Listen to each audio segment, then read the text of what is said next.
Okay, we're off to our next destination, which is Guimaras. So really you ain't gonna hit me back, yeah.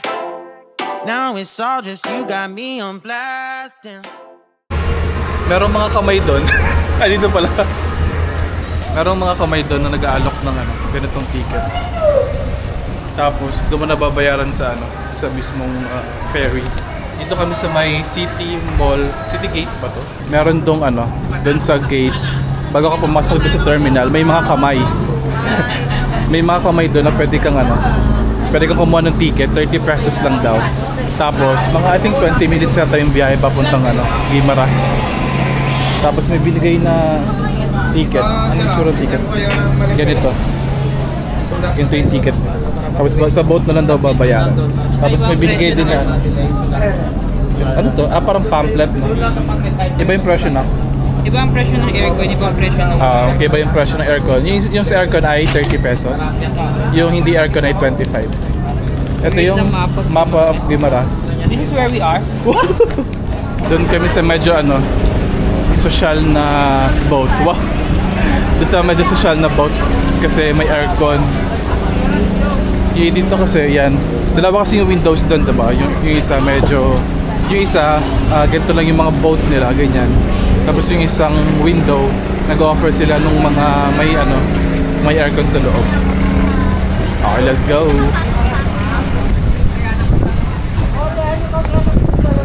Ito na yung boat. Hello, nakakahilo, hello! Okay. Marami na rin palang tao dito. Dito kami sa labas. Di naman mainit, makulimlim nga eh. Feeling ko laging ganito yung weather dito. Windy today. Yeah, it's windy. Sana hindi masyadong maagod. Tapos alam ko nasa around 20 minutes yung 20 minutes yung biyahe.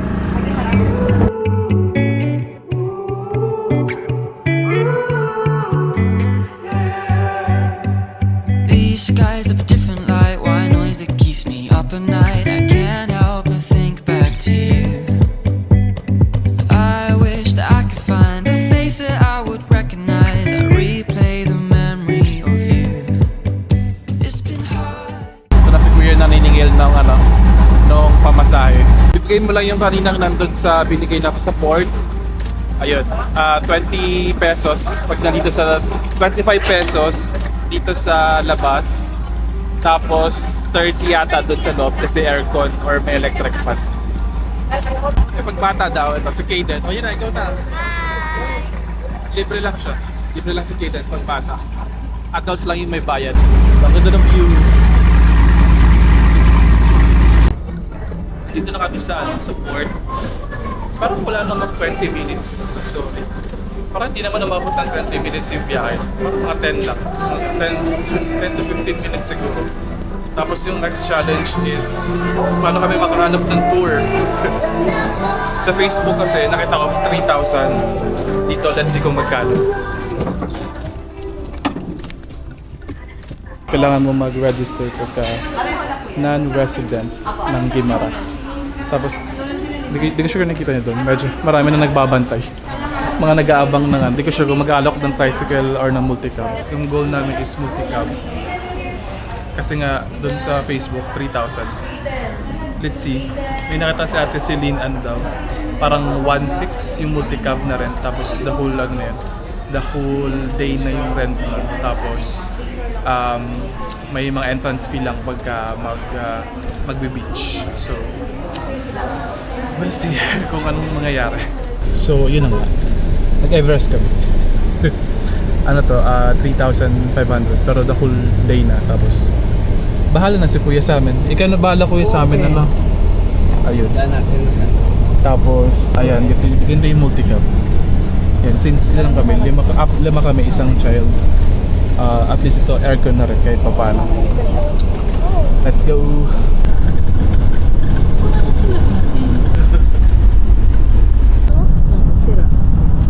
Ang aming first stop, Guimaras Windmill. Very Ilocos yung atake.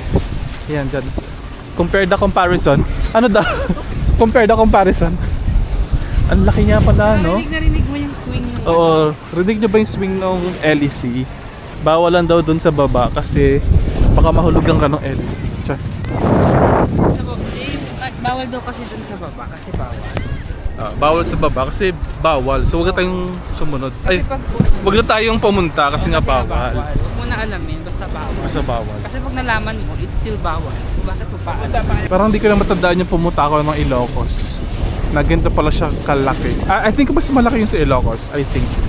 Mas mataas. Ay lang, pipicture muna kami. Wow, ang ganda rito. Mahangin. Dapat lang mahangin kasi windmill. Paano iikot kung walang hangin? Ang ganda. Ay, kita na pala yung madaing dagat dun, oh. Okay. Okay. Okay, ito na yung itinerary natin for today. Wow. Hindi ako maririnig dito. Rinig nyo ba ako? Sabihin nyo kung rinig nyo. Comment down below. Rinig nyo ba ako? Sige, dapat marinig nyo ako. Ang itinerary natin for today ay ito yung first stop, yung windmill. Tapos yung sa BPI dapat mango plantation. Dapat pupunta rin tayo kaso wala daw office at linggo. So kailangan na registration yata. Kaso linggo, so sarado. So hindi tayo makapunta. Ang next is yung Usi Lighthouse. May entrance fee na 10 pesos per head. Pag wala kang head, edi patay ka na. Tapos yung man-made forest. Dadaanan naman ito yung pinakamalayo itong sa lighthouse saka yung sa lighthouse itong sa windmill saka yung lighthouse. Ito na yung pinakamalayo. So muna yung malayo. Tapos yun nga yung man-made forest and then yung cove, wait lang, sinesearch ko, Alubihod Cove na may entrance fee na 100 pesos. Tapos punta tayo dun sa pit stop pa tawag dun. Yeah, pit stop which is yung may mango. Ang happy, hindi ko sure mo maririnig. Yung may mango pizza. Okay, I think tapos na kami dito. Let's go na sa next destination.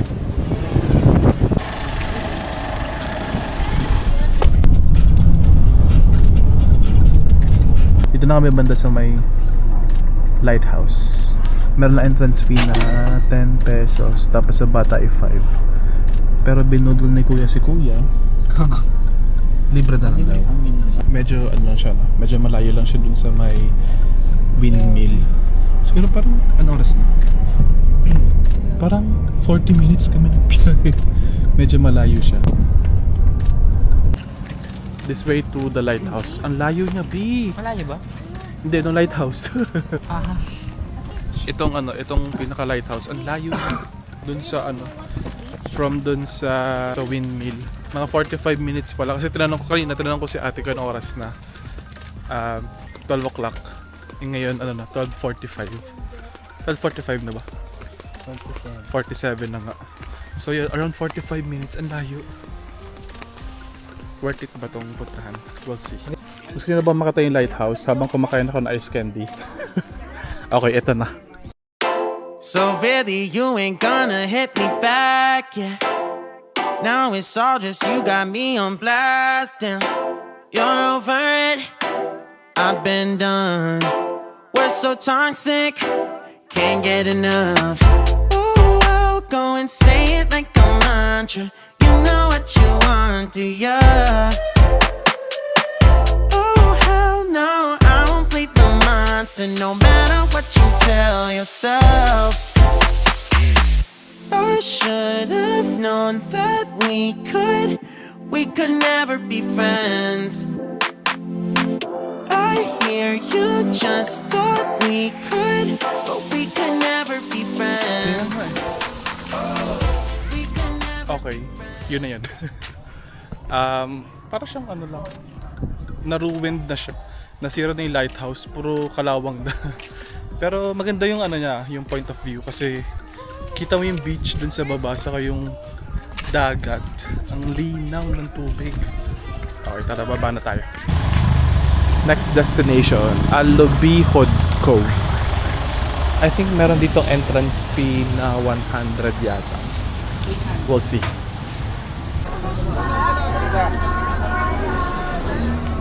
Ito kami sa may ano, Alobihod Cove. Tapos kumakain kami ng pancake na wala nang ano, wala nang ang tawag doon, aesthetic. Ipopost ko na lang yung ano, video ko kanina. Tamad mag-video kanina. Tapos medyo makulimlim siya, no? May entrance fee nga lang na 100, tapos yung sa ano, tapos yung sa kids ay 75.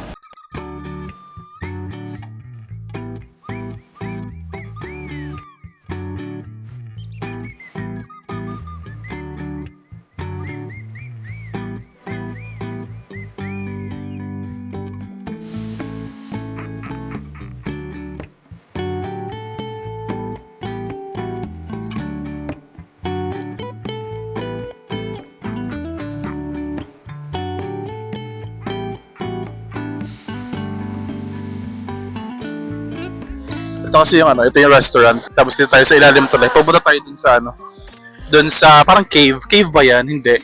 Basta yun. Cove. Wait lang. Lo. Ito yung ilalim ng restaurant. May fish. Malinaw yung tubig in fairness. Ayun, no? Ang lamig! Ang lamig! Kailangan ko yung atang tong camera kasi nakakabit yung mic. Hindi na siya ano, hindi na siya waterproof. Wait lang. Itutur ko kayo sa cave or sa cove. Cove ba yan? Cove. Tutur ko kayo. Ito yung bato. Ay, yung bato. Ito yung tubig. Ito yung si JP. Ito yung ano, mayroon silang mga bangka dito. Oh, wait lang, ang lamig. Lang dahan-dahan lang saglit lang kasi baka madulas tayo eh. Yung mic kasi ng original ng DJI, Bluetooth na lang siya, wala na siyang kailangang receiver. Ayan, okay, nakita nyo ba ako? Ayan, wait lang. Hanap tayo ng magandang pwesto. Ayan, okay na siguro to. So mag-summarize tayo, no, yung mga nangyari kanina. So from Iloilo City, SM Iloilo City, Grab na lang kami. Ay, hindi Grab. Maxim. Nag-Maxim kami papuntang Balay nga Bato. Kasi yung ano, yung Maxim, sikat siya dito sa Iloilo compare sa Grab. Tapos yung Maxim wala pa masyado sa ano, sa Manila. Tapos mura lang, parang 122 pesos from SM Iloilo, SM City Iloilo to ano, to Balay nga Bato. Tapos apat na kami doon. Apat na adult sa isang bata. So super mura, no? 122 lang. Tapos mga 15 minutes yung biyahe. At least naka-aircon ka na, gano'n, hindi ka na mahihirapan. Tapos, yun, di ba?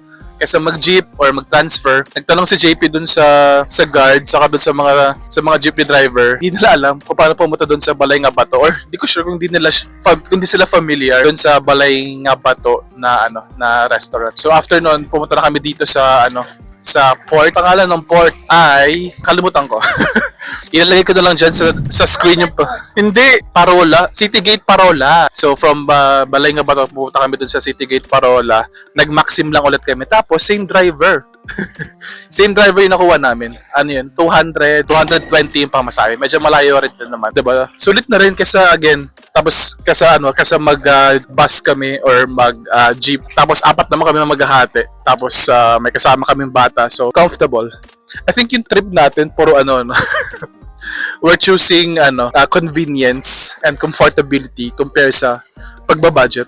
Pero konti lang yung difference eh. Para ka lang din nag-tricycle eh sa Manila. So i-push na natin ang Grab or ang Maxim. Tapos pagdating doon sa may port, maraming mga kamay. Doon sa may window, nakita nyo ba? I-post ko yung clip dito. Then nasabi ko siya kanina, pero baka hindi ko na-explain ng maayos. Ganyan. Dalawa kasi yung pwede mong puntahan. Pero sabi nung guard doon sa may City Gate Outlet, doon daw sa may Hordan, hindi Jordan, Hordan, Port. Doon daw dapat yung yung pupuntahan namin. Dito sa Guimaras na yan. Ang pamasahe is 55 pagka doon ka sa labas. Tapos 30 pag doon sa loob. Tapos pagka bata, libre na yung bata. Pagbaba mo ng port, magre-register ka lang dun sa sa manifest nung tourism board. Pagdating niyo dun sa mismong Hordan, wala rin namang bayad, unlike sa Boracay na may environmental fee. Doon wala naman kami binayaran. May mag-aalok na doon ng mga tours. Tatanungin muna kayo doon sa sa tourism desk kung meron kayong na-contact na from here sa Guimaras na mga tour or tour guide, ganyan. May contact na kayo dito na na-book ahead of time. Kung wala, nag-offer sila doon yung para silang placard. Kung pwede kayong mag-tricycle, pwede rin kayong mag-van, or multicab. Tapos ang price ng multicab is nasa around 3,500. 3,500 ba? Parang 3,000. Tapos yung van or SUV yung kinuha namin ngayon, siya 3,500 lang. So 500 lang yung difference dun sa multicab saka dun sa van or ito nga sa SUV. Nag-SUV na kami kasi naka-aircon, ganyan. Hindi pa kami maiinitan. Tapos relax lang, 'di ba? Comfortable pa kasi pagka naka-multicab, 'di ba? Para siyang jeep talaga siya, para siyang jeep na nakatagilid kayo. So pagka naka-SUV or naka-van, at least nakaupo kayo ng comfortable tapos aircon. So yun na lang yung pinili namin. I think that's a good choice lalo kung marami kayo. I think sulit na siya, no? 3,500 divided by 4. Tapos ang lalayo, medyo malayo yung mga pinuntahan so far ng mga tourist destination dito sa Maras. Tapos yung driver nyo, parang paano siya magiging personal driver. Naging personal driver nyo na siya, tapos may mga listahan na siyang ibibigay or isa-suggest na pwede nyo puntahan dito within Guimaras. And then ayun, bahala na kayo if ever gusto nyo puntahan lahat or baka may gusto lang kayo puntahan na specific. Hindi naman required puntahan lahat, no? Tapos katulad dito, nasa beach kami. So kasama dun sa binayaran mong 3,500. Yung 3,500 para lang dun sa mismong SUV, sa transportation, sa gas, bayad mo kay kuya, ganyan. Etong beach is optional lang na pupuntahan. 100 pesos sa adult, tapos 75 naman sa kids. Ang napuntahan namin so far is yung windmill na parang katulad sa Ilocos, and then yung lighthouse. Layo, no? Ang layo nung lighthouse saka sa windmill, ang layo, 45, parang halos 45 minutes.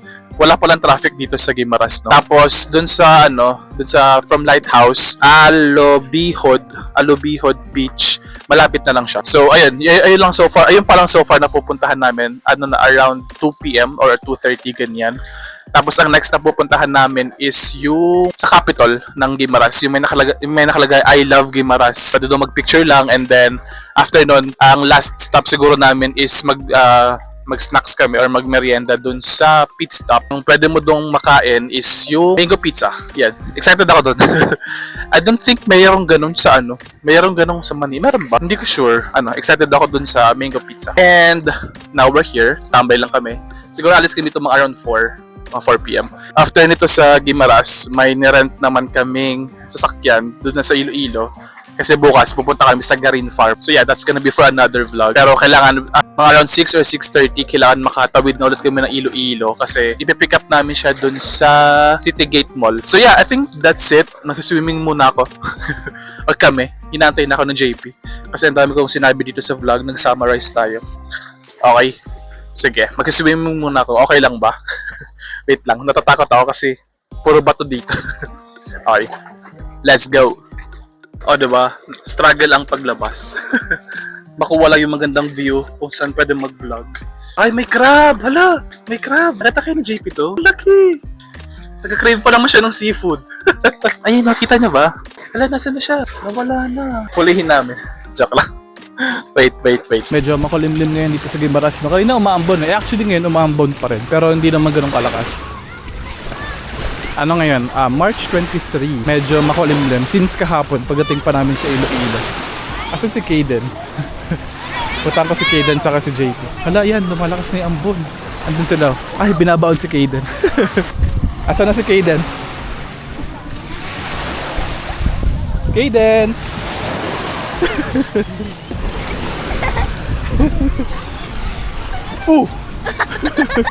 Yung sand niya hindi white pero pino yung white. Pino yung white. Pino yung sand pero hindi lang siya white.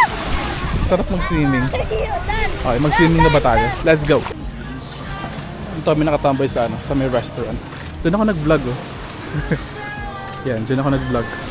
Dito.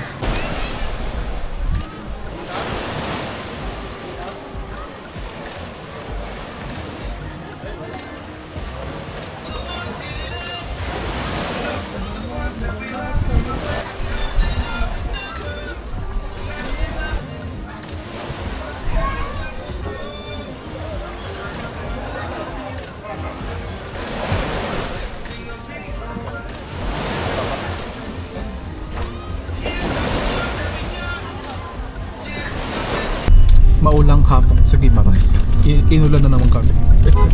Anong oras na? 4:21 PM. Parang ilang kanong tayo kadagdagan? Parang almost 3 hours din.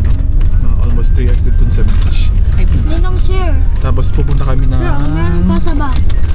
Mango Pizza. Yun pinaka ano, highlight ng trip. Mango Pizza. Let's go. Shining on a cloudy day, and it don't matter what you say, 'cause even if the sky is falling, I'ma do it anyway. So save your worries. We're here sa The Pit Stop Restaurant for the ever famous, ever famous talaga, home of the original Mango Pizza. Okay, let's go. Separate vlog ko na lang to. Kami picture kasama ng pizza kasi nagutom pa. Excited kami kumain. Excited namin kumain. Excited kami kumain. Tikman. Tikman yung ano, yung mango pizza at mango spaghetti. Wala kami picture. Perfect, diba? Ay, ito na pala si Kuya. Paunahin muna natin sila kasi tatakbo na lang tayo dun. Medyo malakas yung ambon. Walang bon, ganun. Ito yung ano namin, service. Tara, game. Yo. Uy, dahan-dahan. Okay, next stop ang ano, Capitolio Provincial sang Guimaras. Dito yung I love Guimaras na signage. Eto na, magpipicture lang naman kami dito. I love Guimaras. Tapos walang katao-tao. Walang katao-tao dito sa sa area na to. I think it's because linggo ngayon. Ito kasi is City Hall ng Guimaras and linggo ngayon, so walang pasok yung mga employee, kaya literal kami lang yung nandito sa plaza. Yan, kami lang dito yung nagpipicture dyan sa I love Guimaras na signage, and buti hindi na masyadong umuulan. Picture muna kami. Ang aming last stop, pagbili ng mangga. Sa ano lang to? Kalsada lang. Dito lang kami dinala ni Kuya. Isang ganyan. Meron din silang ganito. Mango concentrate. Siguro kailangan mo siya itimpla. May strawberry jam din. May green, saka meron ding mga yellow mangoes. Tapos marami na rin dito. Bilihan ng mga pasalubong, gano'n. May dried mangoes. Mango mallows. Free taste ng mango. Tamis.